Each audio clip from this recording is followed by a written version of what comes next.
ओला। आप तो मतलब पुराने ज़माने से मतलब इसके क्रिटिक रहे हैं।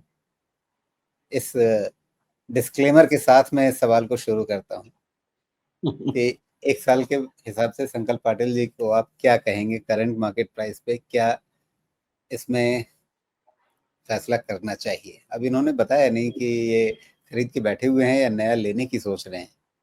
जबकि संकल्प पाटिल मुझे अच्छे से नाम ध्यान में आता है। लगभग हर बार कुछ न कुछ इनका सवाल रहता है। तो इन्हें अच्छे से पता होगा कि भई सवाल को थोड़ा-सा विस्तार से लिखना चाहिए था। एनीवे, खरीद के बैठे हैं तो क्या करें? खरीदने की सोच रहे हैं तो क्या करें? ठीक ही आप कह रहे हैं, ओला के मामले में तो मैं पहले ही से बदनाम हूँ और कुछ मैं व्यू चेंज नहीं करने वाला। क्योंकि एक बेसिक चीज़ होती है, अभी देखिए कहानी कितनी बनाई थी, अभी बहुत सारे नए मॉडल्स आएँगे। अरे आपके पुराने मॉडल्स ही पूरे जंक हैं, आप नए कौन से अच्छे लेने वाले हैं? वो भी जंक ही जाने वाले हैं। कुछ भी नहीं रही जी, मार्जिन तक नेगेटिव है, ऑपरेटिंग मार्जिन नेगेटिव है, ऑपरेशनल लेवल पे पैसा तो नहीं बन रहा है, लॉस में ही चल रहा है। मैं तो क्वालिटी नहीं मानता हूँ, बिल्कुल नहीं मानता हूँ। चांस लेने वाला जो भी है वो अपना ट्रेडिंग के हिसाब से ही देखे, बिकॉज़ इन्वेस्टमेंट मेरे लिए बहुत इम्पोर्टेंट है। मैं इन्वेस्टमेंट के लिए शेयर्स लेता हूँ, उसमें लॉस नहीं होता है, ऐसा नहीं है, होगा ही, उसको मैं रोक नहीं सकता। लेकिन मैं लेने के पहले क्वालिटी इंश्योर नहीं करूँ, वो बहुत बड़ा क्राइम है, मेरे हिसाब से। तो क्वालिटी इंश्योर आपको करना चाहिए। फिलहाल ओला कैसा है, ट्रेडिंग स्टैंड पॉइंट से इसने बॉटम बना दिया 39.5 का, जब तक इसके नीचे क्लोज़ नहीं होता है, यहाँ से रिवर्सल लेगा। जहाँ तक लेगा, लेगा ठीक है, देखेंगे, लेकिन आपके पास बेंचमार्क है 39.5 का। जी, 39.5 लगभग आप 39 साढ़े 39 पे नज़र रखिए। अ, लेकिन अब ये ऐसा मामला है ना मतलब घिसटता जा रहा है, घिसटता जा रहा है। आप किसी समय कहते हैं कि नहीं नज़र रखिए 46 पे, 45 पे, फिर कहते हैं कि नज़र रखिए वही 45 के आस-पास नज़र रखिए, 45 छूट गया अब 39 पे आके आशा टिक गई है।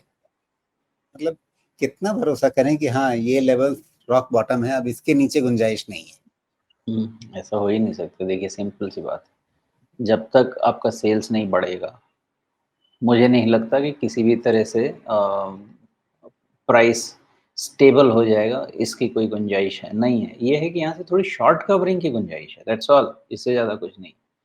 उस शॉर्ट कवरिंग में जब तक जो मिला लीजिए और उसके बाद निकल लीजिए, इससे ज़्यादा कुछ नहीं है इसमें। और धीरे-धीरे देखिए, देखिए टू व्हीलर ईवी में मार्केट शेयर तो इनका गया ही है और जाएगा भी, बिकॉज़ हाई क्वालिटी प्लेयर्स आ रहे हैं, आ चुके हैं, अपना मार्केट शेयर उन्होंने गेन करना शुरू कर दिया है।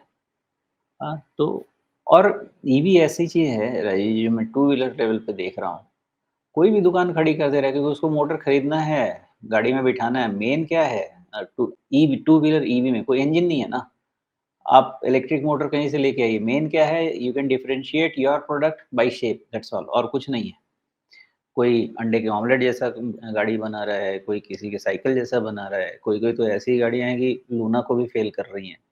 इस तरह वो इसमें कोई वैसा आर्ट मुझे नहीं दिख रहा, मतलब मुझे तो नहीं दिख रहा कम से कम। कि कोई भी जी, बनाएगा तो मार्केट शेयर गेन करना तो मुझे मुश्किल लगता है। अच्छे वाले, बड़े वाले प्लेयर लेके जाएँगे मार्केट शेयर और सम फाइंड इस इंडस्ट्री में मेबी 5 साल, 10 साल के बाद फिर वही जो होता है कहानी, कंसोलिडेशन शुरू होगा, छोटे प्लेयर बड़े वालों को बेच के निकल जाएँगे। जी। और कई सारे तो ऐसे लग रहे हैं जिसको लगता है कि जो टॉय बाइक्स होती हैं, उन्हीं का थोड़ा-सा इम्प्रूव्ड वर्ज़न है। राजीव जी, मेरा अपना ओपिनियन है ना, आज की तारीख में सबसे पहला तो काम ये करना चाहिए कि कोई भी टू व्हीलर अगर चलाता है, उसके पास तो मोबाइल बैन होना चाहिए, उसके होना ही नहीं चाहिए मोबाइल। आजकल कोई बाइक और कैसे चला रहे हैं पता है? अब सिंगल हैंडेड बाइक आनी चाहिए क्योंकि 2 हाथ से कोई नहीं चलाता है। एक हाथ से एसएमएस पढ़ रहे हैं, व्हाट्सएप पढ़ रहे हैं, दूसरे से चला रहे हैं। वो तो फिर भी ठीक है। सबका गर्दन जाएगा क्योंकि चला रहे हैं, बात कर रहे हैं, चला रहे हैं, बात कर रहे हैं। अरे भाई साहब दूसरे का सोचो, उसकी जान चली जाएगी। कोई डिसिप्लिन, कोई सेंस ही नहीं है, कोई सेंस नहीं है। उसी में चला रहे हैं और उधर में थूक भी रहे हैं। गज़ब हाल है भाई, क्या कर रहे हैं हम लोग। तो मैं तो कहता चलिए हूँ वो ये इनोवेट करे कोई, सिंगल हैंड से चलाने वाली बाइक, 2 हाथ की ये ज़रूरत ही नहीं है बेसिकली हमको। इंडस्ट्री पे नहीं, इंडस्ट्री पे नहीं, यूजर्स पे कमेंट है। हाँ, हाँ, हाँ, हमारे यूज़र्स पे अंदर ही जो है। एक सिविक सेंस है वो थोड़ी-सी मतलब वहाँ पर समस्या है। लेकिन ईवी सेगमेंट के अंदर आप देखिए एथर नया-नया प्लेयर आया।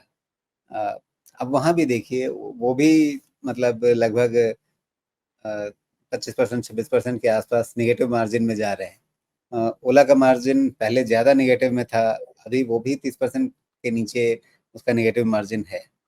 तो ऐसा थोड़ी है कि सिर्फ ओला ही नुकसान में जा रहा है, एथर का भी हाल वैसा ही है। वो भी मतलब हर तिमाही में नुकसान ही दिखा रहे हैं और मार्जिन में कहीं कोई खास इम्प्रूवमेंट है नहीं इस तरह की जिससे लगे कि हाँ जल्दी प्रॉफिटेबल होने वाले हैं। तो समस्या तो पूरे सेगमेंट की है ना, सिर्फ ओला की नहीं है। पूरे सेगमेंट की है, तो शुरू में तो कैश बर्न करना ही पड़ता है ना। आप स्ट्रैटेजी देखिए, स्ट्रैटेजी क्या होती है, शुरू में मार्केट शेयर गेन करना होता है और उसके लिए आपके पास फाइनेंशियल मसल होना चाहिए। मार्केट शेयर गेन कर लीजिए और उसके बाद जब आपके पास आ गया प्राइसिंग पावर आ जाएगी और जब आपके पास प्राइसिंग पावर आ जाएगी, तो छोटे प्लेयर्स वैसे भी बर्बाद होने लगेंगे। तो बर्बाद होने लगेंगे तो अपनी चीज़ों को सस्ते-सस्ते में बेच के देने लगेंगे, तो आपका बैठे-बैठे इतना बड़ा रीच हो जाएगा पूरे शहर में, पूरे देश में और फिर आप पैसा बनाएँगे। तो ये मामला ऐसा है कि पहले 5 साल आप कैश बर्न करना चाहते हैं, क्यों? क्योंकि दूसरे जी। बिज़नेस में आपके पास ज़बरदस्त कैश पड़ा हुआ है। अब ओला के पास फाइनेंसियर की कमी तो नहीं है ना, बहुत सारे दूसरे बिज़नेस से पैसा आ रहा है इनके पास। तो फंड है, तो पहला मामला ये है कि 5 साल के बाद देखेंगे क्या पैसा बनता है, 5 साल पहले मार्केट शेयर गेन कर लो, कॉर्नर कर लो। शुरू में इन्होंने अर्ली मूवर एडवांटेज पक्का लिया, वो लिया ही लिया है। लेकिन क्वालिटी नहीं रहेगा तो सस्टेन नहीं कर सकते बिज़नेस और इसीलिए आप देख रहे होंगे बजाज का और बाकियों का मार्केट शेयर बढ़ने लगा। जी।